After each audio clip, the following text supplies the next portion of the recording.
예, 상당히 시장의 눈치 보기 형국이라고 봐야 되겠죠. 반등은 했지만 확신은 없는 상태고 언제 또 흔들릴지 모르는 상태고, 예, 그렇다고 밀리기도 좀 꽤 내려와 있고, 예, 그런 가운데 강보합권입니다. 지금 종목별 움직임 체크합니다. 종목 희로애락 희 종목부터 열어볼게요. 오늘 희는요, 시젠입니다. 진단키트 수요 지속 증가이니까요. 진단키트가 이제 코로나 관련주 가운데는 가장 일선에 서 있는데, 역시나 이제 변동성이 커서 이런 종목들이. 예. 네, 일단 뭐 사실 지난주 그리고 이제 이번 주 월요일만 하더라도 이제 우리나라도 조금은 감소세로 돌아오면서 이제 코로나19에 대한 불안감이 조금은 완화가 될 수 있겠다라는 기대를 했었습니다만, 결국 또 서울 지역에서 이제 집단 감염이라고 하는 또 이슈가 생기면서 다시 한번 또 이 진단 키트 관련 기업들의 상승세가 오늘도 나타나고 있다라고 좀 볼 수가 있을 것 같은데요.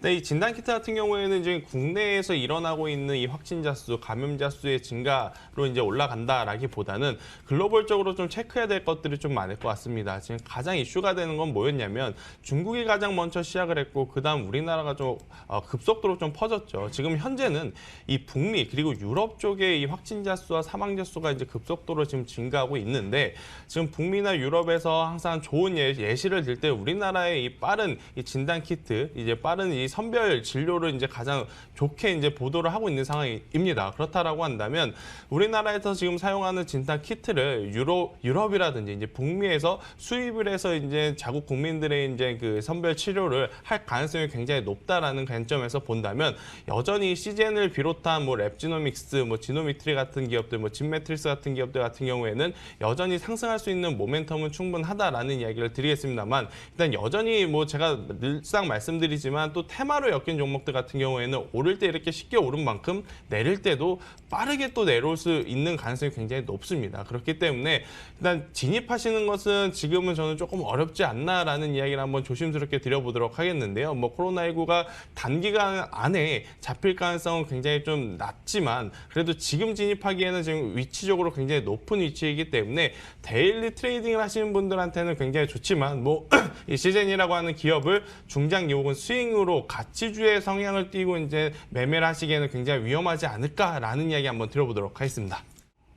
얘는 두산인프라코어입니다. 예, 제목만 봐도 참 마음이 아픕니다. 끝도 없는 하락이라고 돼 있는데요. 두산그룹주들이 여전히 뭐 일부 종목, 두산 기열세 이런 걸 말고는 방향 활로를 못 찾고 있습니다. 네, 이제 그 중에서 이제 가장 주가의 이제 하방 압력을 직격탄으로 맞은 게 역시나 이제 두산인프라코어다라고 좀 말씀드릴 수가 있을 것 같은데요.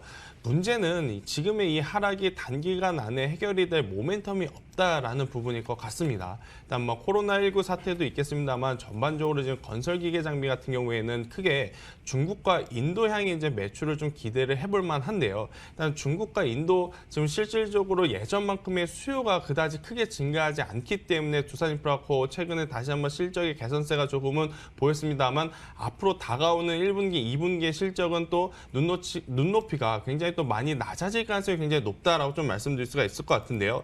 이 건설기계 같은 경우에는 이제 작년부터였던 것 같아요. 북미나 유럽 지역에서의 이제 성장세보다는 중국이나 이 신흥국에 대한 이제 발전 가능성을 보고 이제 많이들 투자를 하셨던 기업 중에 하나입니다만, 최근에 글로벌 경기 둔화에 대한 이야기가 나오다 보니 이러한 부분이 이 투자 심리 위축으로 이어지면서 이 건설기계 혹은 이 두산인프라 같은 장비주들 같은 경우에는 굉장히 또 타격을 입고 있다라고 좀 말씀드릴 수가 있을 것 같고요. 사실 이제 중국 내에서도 이 두산인프라코의 브랜드 이미지가 조금은 많이 내려온 상황입니다. 왜냐하면 자국 내 브랜드가 이제 많이 성장을 했고 품질적으로도 많이 보완을 했기 때문에, 예전 같은 경우에는 두산인프라코나 일본 브랜드를 좀 선호했던 중국 자국 내 이제 그러한 소비 패턴이 이 자국 브랜드로 좀 넘어가는 그러한 지금 분위기가 나타나면서 또 매출도 많이 꺾인 지금 두산인프라코이기 때문에 이 부분을 해결하기 위해서는 시간이 굉장히 오래 걸릴 가능성이 높습니다. 지금 이제 두산인프라코어 같은 경우에는 굉장히 또 우리가 이제 흔히 익숙한 기업이기 때문에 이 정도까지 빠지면 더 이상 빠지지 않겠나라는 관점으로 좀 들어오시는 분이 있어요. 매수하시는 분들이 있는데,